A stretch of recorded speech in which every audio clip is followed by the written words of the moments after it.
지난주까지 여러분들과 함께 데살로니가 전서를 이어서 데살로니가 후서를 살펴봤습니다. 여러분 혹시 다 못 들으신 분, 꼭 들어야 되겠다라고 하신 분이 계시면 여러분 유튜브 가서 찾아보시면 유튜브에 다 올라가 있습니다. 그리고 교회 페이지 가보시면 지난 7주간의 말씀들은 쭉 올려놓고 있습니다. 데살로니가 전서, 데살로니가 후서에서의 중요한 주제 중에 하나는 우리 예수님의 다시 오심, 다시 오심입니다. 주님의 다시 오심을 기대하며 또 기다리며 올바른 재림 신앙에 서서 그 어떤 상황에서도 흔들리지 않는 그런 신앙인들 되시는 여러분들 되시기를 주님의 이름으로 다시 한번 축복드립니다. 우리는 우리 삶 속에서 범사에 감사하는 그런 삶을 살아야 되겠지만 추수감사절기가 있는 이 11월에는 감사에 대해서 조금 더 우리는 생각해 보게 됩니다.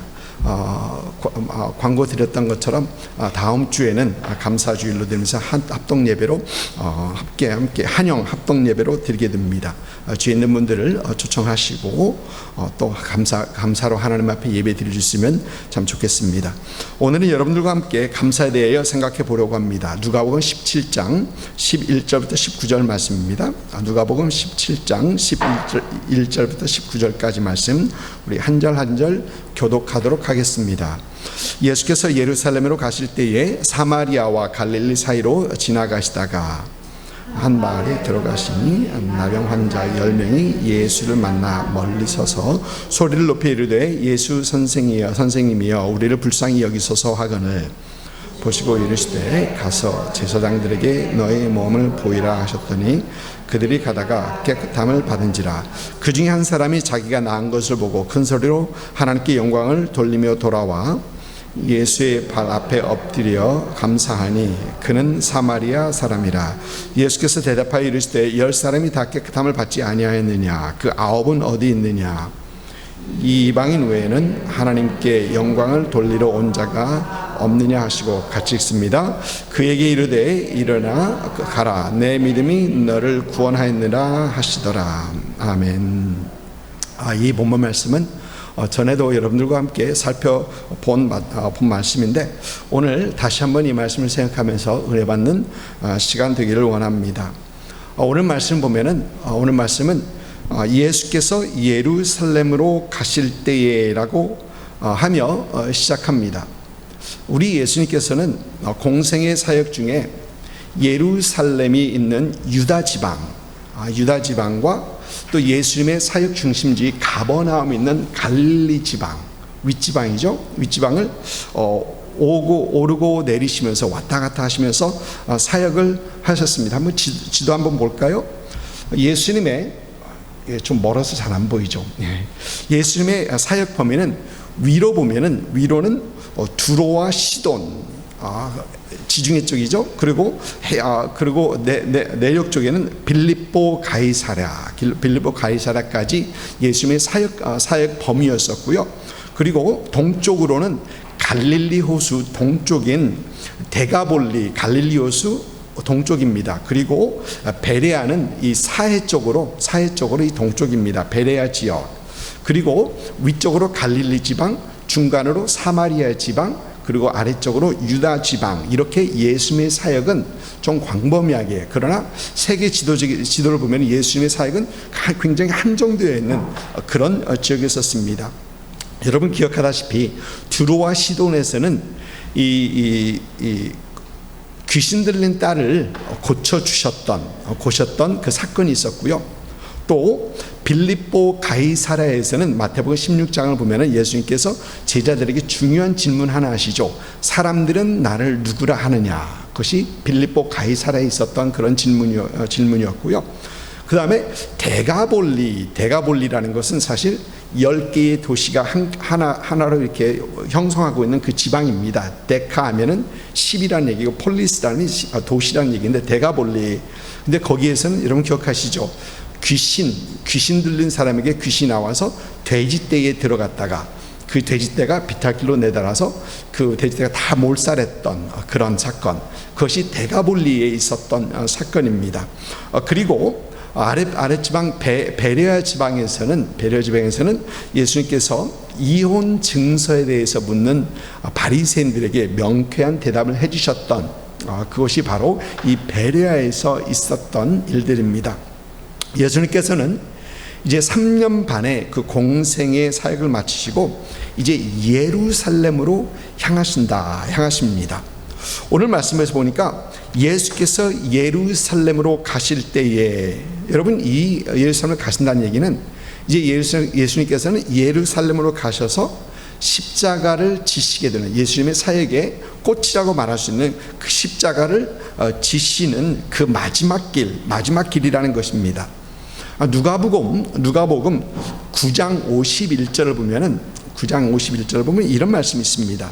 예수께서 승천하실 기약이 차감해 예루살렘을 향하여 올라가기로 굳게 결심하시고, 그러니까 누가복음 9장부터 쭉 이어지는 그 사건들이 예수님의 마지막 예루살렘을 향하는 그런 길들입니다. 그 예수님을 마지막 향하는 그 사건들을 9장부터는 이렇게 쭉 기록하고 있었던 것입니다. 그러면서 누가복음의 저자 누가는 예수님께서 예루살렘을 가신다, 오늘 말씀에서도 보이는 예루살렘을 가신다는 얘기를 7번이나 반복을 합니다. 9장부터 쭉 7번이나 반복을 하면서 예수님의 향하는 그 길을 잘 얘기를 해주고 있습니다. 그러니까 예수님의 마지막 사역인 그 십자가 사건이 예루살렘에서 있을 것이다 라는 것을 예고하면서 계속해서 예수님은 예루살렘으로 가실세 라고 얘기하고 있는 것입니다. 예수님께서는 예루살렘으로 가시면서 곧바로 가지 아니하시고 예수님께서는 이곳저곳 들리시면서 또 이 사람 저 사람들 이렇게 만나시면서 그들과 만나는 곳, 들리는 곳, 또 만나는 사람들에게 사역을 하십니다. 말씀을 전하시고 병을 고쳐주시고 여러 가지 사역을 하십니다. 그 사역 중에 하나가 바로 오늘 말씀에서 보이는 이 본문 말씀의 내용입니다. 오늘 말씀 11절을 또 보면은 사마리아와 갈릴리 사이로 지나가시다가 라고 합니다. 여러분 조금 전에 보셨던 지도를 다시 한번 더 해놨어요. 다시 한번 보시면 이 보이는지 모르겠습니다. 빨간색 줄, 갈릴리에서부터 이어지는, 갈릴리 호수 저 위에 있죠? 여기서부터 이어지는 그 빨간색 줄이 예수님께서 예루살렘으로 향하는 그 경로입니다. 여러분 유대인들은 북쪽 갈릴리 지방과 남쪽 유다 지방을 오르락 내리락 하면서 그들은 사마리아 중간 지방을 질러가지 않습니다. 통과해서 가지 않습니다. 사마리아 사람들이 더럽다라고 해서 그들은 지중해 해변가를 통해서 이렇게 쭉 돌아가든지 아니면은 오늘 보이는 빨간색처럼 이렇게 돌아갔던, 사마리아를 질러가지 않고 돌아갔던 것입니다. 멀리 돌아갑니다. 요한복음 4장을 보면은, 그런데 요한복음 4장을 보니까 이런 말씀이 있어요. 예수님께서 유대를 떠나사 다시 갈릴리로 가실새 사마리아를 통과하여야 하겠는지라 라고 합니다. 여러분 이 예수님의 이 경로는 매우 예외적입니다. 왜? 유대인들은 사마리아를 통과하지 않기 때문에.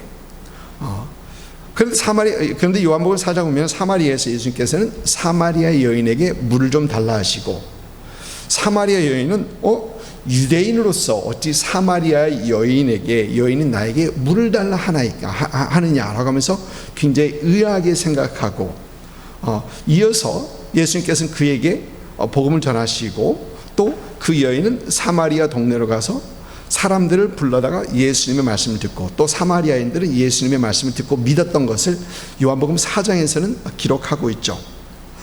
그런데 오늘 말씀에서 예루살렘으로 향하는 주님께서는 전에 하셨던 것처럼 사마리아를 질러가지 아니하시고 사마리아와 갈릴리 경계선, 그러니까 위쪽입니다. 위쪽 경계선을 이렇게 타고 가십니다.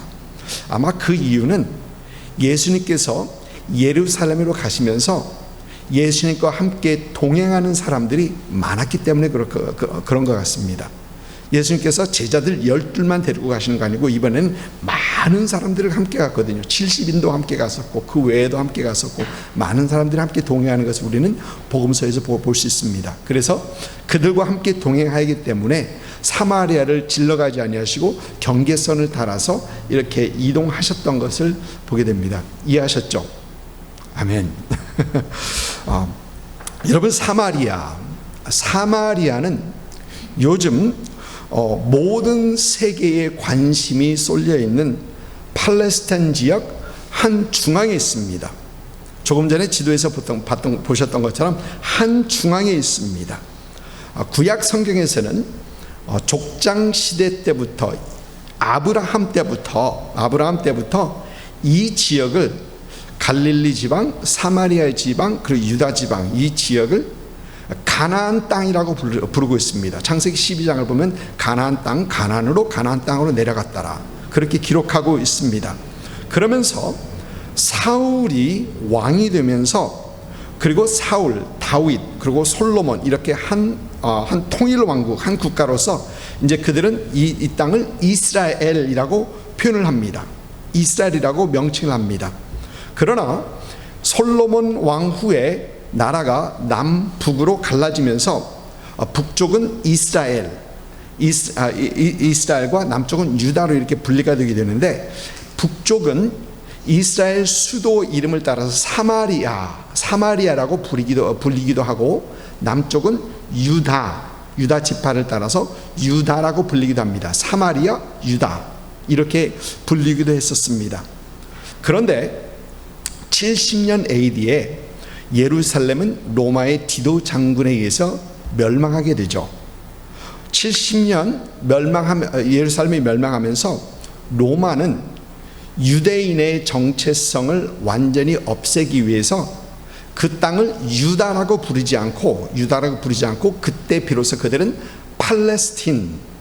팔레스틴이라는 그 명칭으로 사용하게 됩니다. 그때가 70년 AD 예루살렘이 멸망한 후 그렇습니다. 왜 팔레스타인이라고 부르는가? 여러분, 팔레스틴이라는 이름은 블레셋, 우리 성경에서 나오는 블레셋의 그 이름에서 나오는 겁니다. 블레셋을 우리 한말로는 블레셋, 영어로 하면은 필리스틴 이렇습니다. 필리스틴, 거기서 나오는 팔레스타인 같은 거기서 나오는 말이거든요. 블레셋은 13세기 BC 13세기 경에 그들은 유럽 쪽에서 지중해를 건너와 해변가 쪽으로 지금 현재 있는 가자 쪽입니다. 그쪽으로 정착하고 세력을 키워서 후에는 굉장히 이스라엘과 굉장히 접전이 많았던, 전쟁을 많이 했던 그런 민족이 이 블레셋 사람들이었었죠. 그래서 블레셋 사람들은 원래 백인들입니다. 이 유럽에서 넘어온 백인들입니다. 신장도 엄청 컸던 그런 블레셋 사람들이었던 것을 우리는 성경에서 보게 되고요. 여러분, 요즘 이 이스라엘과 이 하마스의 전쟁을 보면서 많은 사람들이 그 전쟁에 관심을 가지고 여러분도 아마 가지고 계실 것입니다. 그러면 우리가 팔레스타인을 말하면서 요즘 중동 상황을 조금 이해하기 위해서 이 팔레스타인 역사를 여러분들에게 잠깐 말씀드리고 넘어가야 되겠다는 그런 생각을 해봅니다. 로마가 예루살렘을 멸망시킨 후에 이 팔레스타인 지역의 이 주인이 자주 바뀌었어요. 한 민족으로부터, 여러분 우리 대한민국 하면 우리는 대한민국도 사실 우리 고조선부터 시작하면 같은 사람들, 그러나 그 나라가 나눴기도 했다가 하나가 됐다가 또 뒤집혔다가 이제 그러는데 이 팔레스타인 지역도 이 주인이 많이 바뀌었습니다. 로마 후에 비센틴 엠파이어가 들어왔었고요. 그 다음에 아랍들이 들어왔었고요. 그 다음에 십자군들이 한동안 그 팔레스타인 지역의 주인이었었고요. 그다음에 맘루크라 이집트 사람들이 거기서 주인 행세를 좀 했었고요. 그다음에 어토만 엠파이어, 지금의 터키 제국입니다. 터키입니다. 그들이 그곳에서 주인도 되었었습니다. 그런데 현대에 와서 1917년에 그 팔레스타인의 주인이 영국이 됩니다. 1917년에 영국이 팔레스타인의 주인이 됩니다. 그리고 그때까지 팔레스타인이라는 그 이름, 명칭을 그때부터 계속해서 사용합니다. 그런데 재밌는 것은 이 영국은 이제 유대인들의 이 팔레스타인 정착을 영국에서 허락을 하고 긍정적으로 생각합니다. 그리고 계획하게 됩니다. 이 1917년, 1918년부터 이루어졌던 일입니다.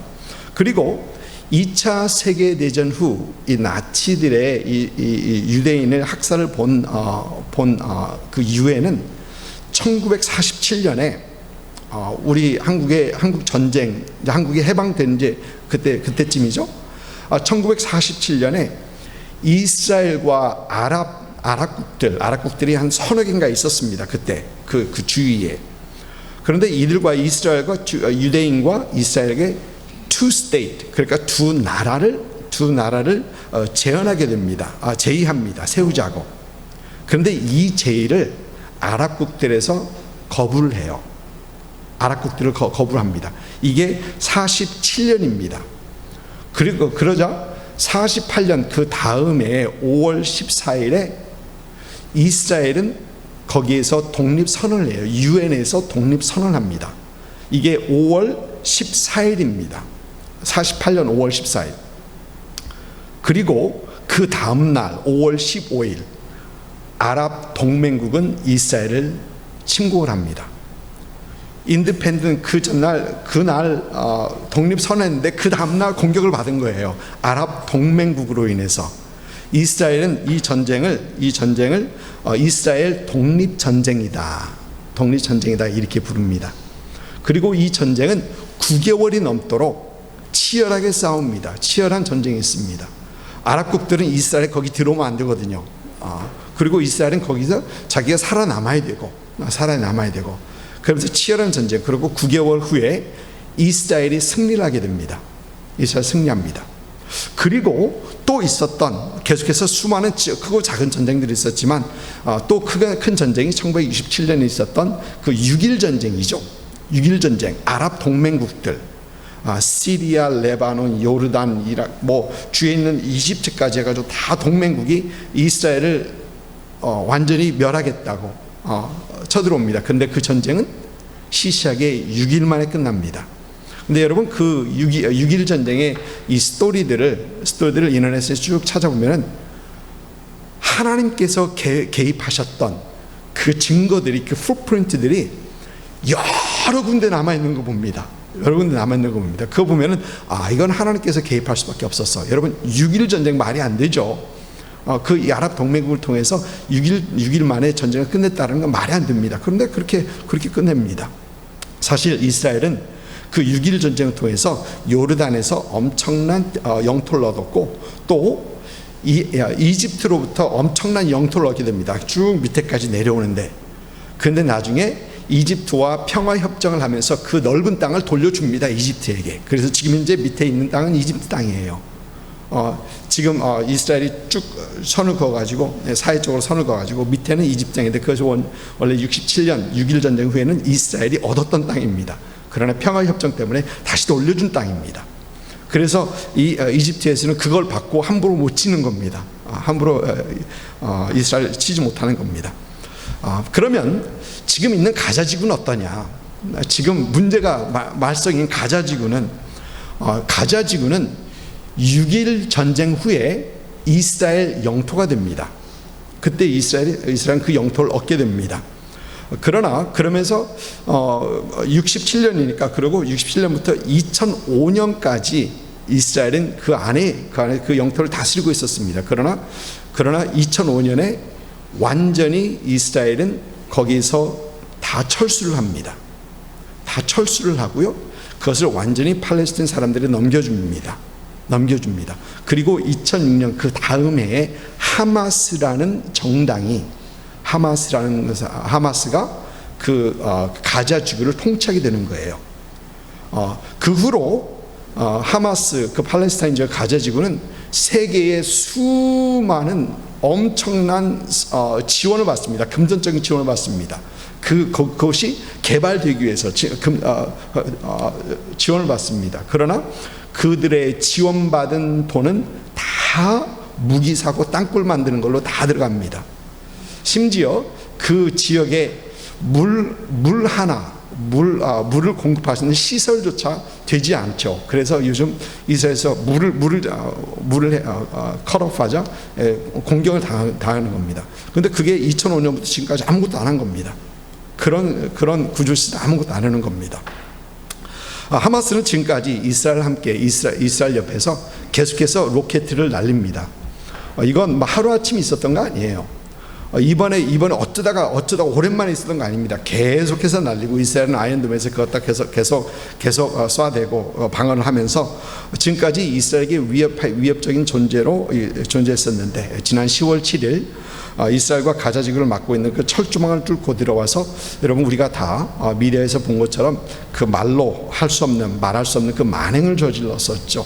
아이들을 죽인 것뿐만 아니라 애들 목을 참수하고 애들 오븐에다 넣어서 죽이고, 엄청난 그런 만행을 저질렀던 것입니다. 그래서 이 전쟁이 지금 이루어지고 있는 것입니다. 사실 여러분 얘기를 조금 더 하면은 이스라엘 입장은 굉장히 간단합니다. 이스라엘 입장은 매우 간단해요. 이스라엘을 위협하는 테러 집단 하마스만 없어지면 그 다음 날로 전쟁은 끝납니다. 이스라엘을 위협하는 하마스만 없어지면 됩니다.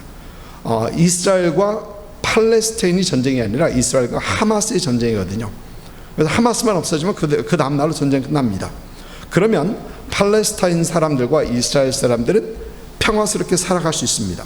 여러분, 제가 수년 전에 성지순례를 갔었을 때 제가 이스라엘 예루살렘을 방문하면서 놀랐던 것 중에 하나가, 여러분 예루살렘에 보니까 유대인들과 아랍계 사람들이 함께 살아가는 거예요. 함께 평화스럽게 살아갑니다. 서로 일하면서, 서로 같이 일을 하면서, 같은 공간에서 일하면서 함께 살아갑니다. 여러분 그거 혹시 아셨나요? 이스라엘에는 아랍계 정치인들이 있습니다. 아마 처음 들어보시는 분도 계실 테고요. 아랍계 정치인들이 있고, United Arab List라는 그 아랍인들을 대표하는 그 정당이 있습니다. 이스라엘은 그 아랍계 정당이 있는 겁니다. 심지어 이스라엘 군인들 중에는 아랍계 군인들이 있습니다. 그거 아셨죠? 아랍계 군인들이 이스라엘 IDF, 이스라엘 디펜스 포스에 그들이 들어가 있습니다.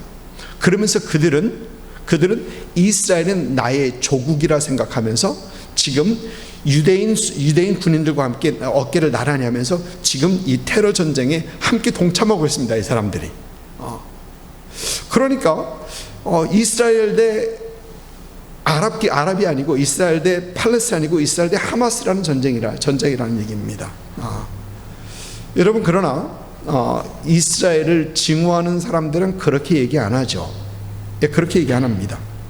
요즘 반 이스라엘, 프로 팔레스타인, 그리고 프로 하마스 시위에 대해서 나오는 말 중에 하나가 보면은 from the river to the sea, from the river to the sea라는 이 문구입니다. 여러분 많이들 보셨죠?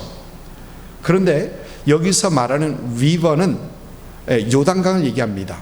요단강 경계선을 얘기합니다. 그리고 여기서 말하는 sea는 메디테레니언, 지중해를 얘기합니다. 그러니까 요단강부터 지중해, 그러니까 지금 전체 그 팔레스타인 지역이죠. 거기에서 이스라엘을 완전히 몰아내고 거기에 팔레스타인 사람들이 장악해야 된다 라는 문구가 이 문구입니다. 그래서 이 문구의 뒤에는 이스라엘을 완전히 지구상에서 없애겠다라고 하는 그 의도가 분명히 담겨 있는 것입니다. 그래서 이 이야기를 하는 사람들, 여기 보면은 From river to the sea, Palestine will be free라고 되어 있는데, 이 얘기는 유대인 사람들을 완전히 멸하겠다는 얘기입니다. 지구상에서 완전히 없애겠다는 겁니다. 또 뿐만 아니라 여러분, 요즘 시위에서 많이 나오는 얘기가 ceasefire죠. ceasefire는 우리 한국말로 하면은 휴전, 총 그만 써라, 휴전하라는 얘기입니다. ceasefire. 그런데 이 휴전하라는 것은 이 상황에서, 지금 상황에서 휴전하라는 것은 하마스에 동조하는 사람들은 사실 ceasefire 하면 하마스를 살려주라는 얘기입니다. 왜? 하마스가 이길 만한 확률이 0%거든요. 하마스를 살려주라는 얘기입니다. 지금 전쟁을 소집하고 지금 하마스 살려도 그냥 놔두라는 얘기죠. 그런데 여러분, 이스라엘에게 있어서는 하마스를 살려준다면 멈추지 않는 테러 위협을 하고 있는 그 하마스를 가자 지구에 여전히 있게 하라는 얘기밖에 안 들거든요. 그러면 이들은 언제든지 다시 들어와서 그런 테러를 저지를 수 있는 그런 사람들, 그들 옆에 두고 살아가는 얘기입니다. 그래서 사실 이 ceasefire는 이스라엘에서 절대 받아들이지 않을 그런 조건입니다. 그래서 지금 미국 대통령도 이 ceasefire에 대해서는 얘기를 못하죠. 근데 보니까 프랑스의 매크론 수상은 ceasefire를 어제 보니까 언급을 했더라고요. 거기에 대한 엄청난 비난을 또 받고 있습니다. 엄청난 비난을 받고 있습니다. 사실 이스라엘이 원하는 것은 팔레스타인 전멸이 아니라 하마스 전멸이거든요. 여기까지만 해두겠습니다. 계속하다 보면은, 지금 시간이 너무 됐는데 계속하다 보면은 좀 더 끝나지 않고 얘기하게 될 것 같습니다. 오늘 본문으로 잠깐 돌아가면은, 오늘 말씀 사건 중심에는 누가 있느냐? 여러분, 사마리아인이 있습니다. 16절을 보니까 그는 사마리아 사람이라라고 하고 있습니다.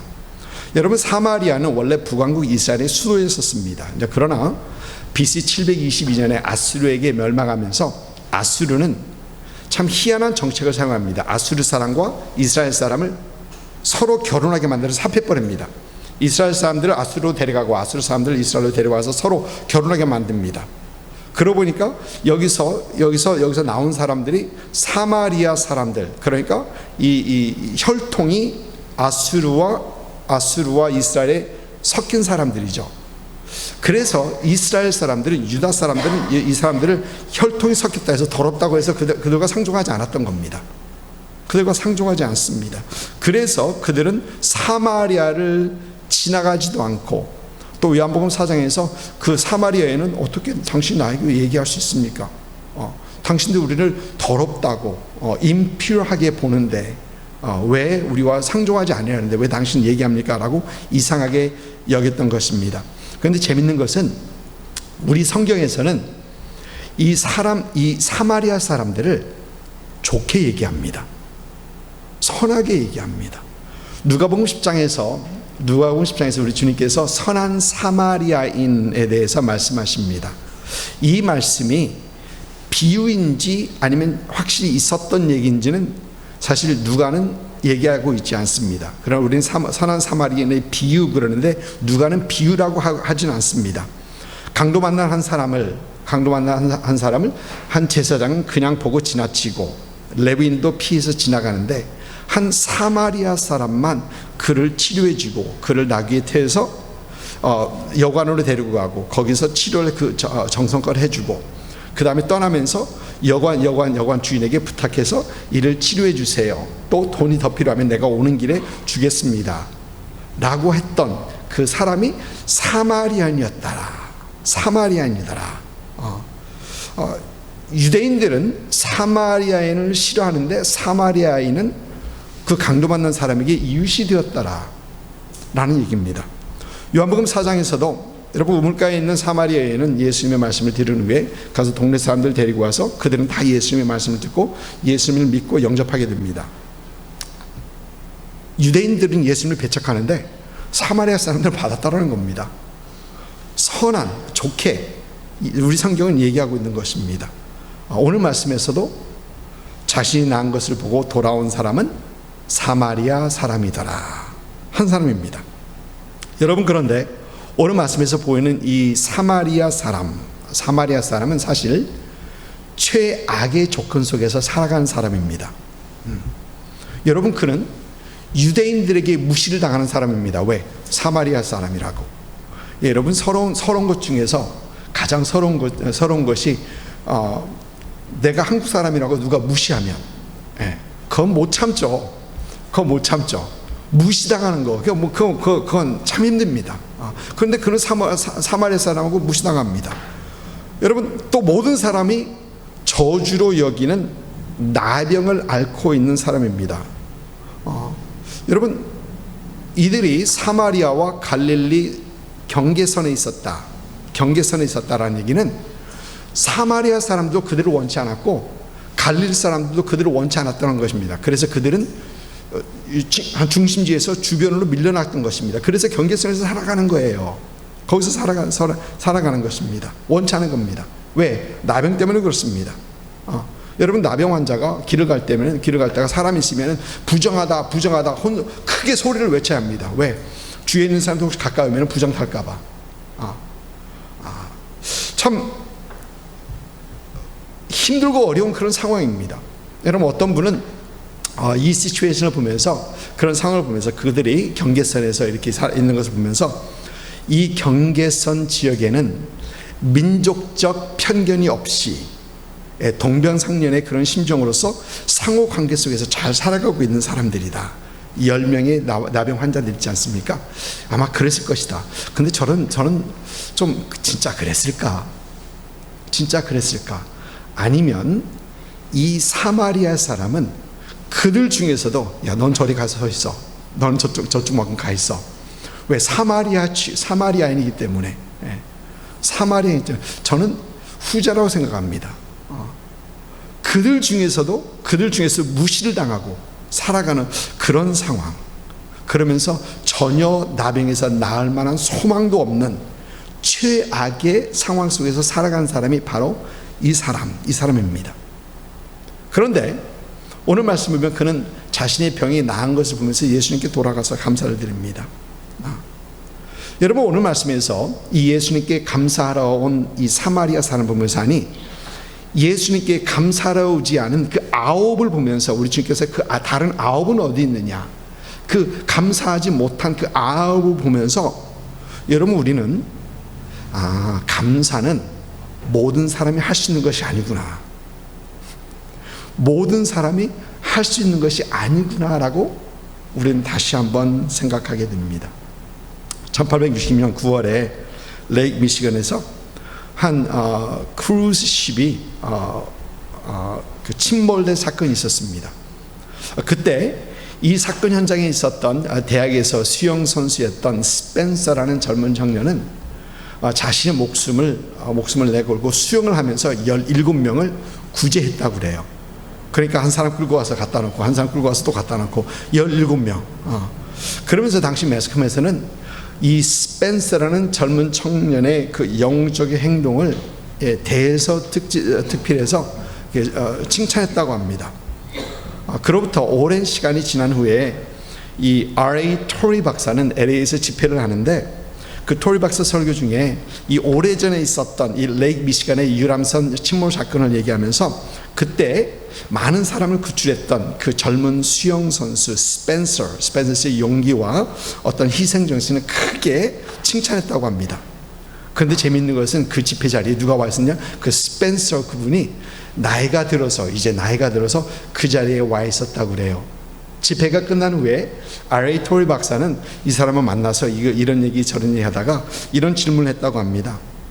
그 당시 목숨을 구해준 17명 중 몇 명이나 감사의 표시를 했습니까? 그러자 그 스펜서 노인은 가볍게 웃으면서 이렇게 대답했다고 합니다. 꼭 한 사람이요. 그것도 어린 소녀 한 사람밖에 없었습니다. 그 소녀는 지금까지 크리스마스가 되면은 감사 카드와 선물을 보내오고 있습니다. 라는 얘기를 했다고 합니다. 여러분, 감사는 모두 다 할 수 있는 것이 아니다. 모두 다 할 수 있는 것이 아니다라는 겁니다. 여러분, 그러면 감사는 누가 할 수 있습니까? 오늘 말씀 15절을 보니까 그중 한 사람이 자기가 낳은 것을 보고 큰 소리로 하나님께 영광을 돌리며 돌아와. 여러분, 재미있는 것은 이 사마리아 사람은 자기가 낳은 것과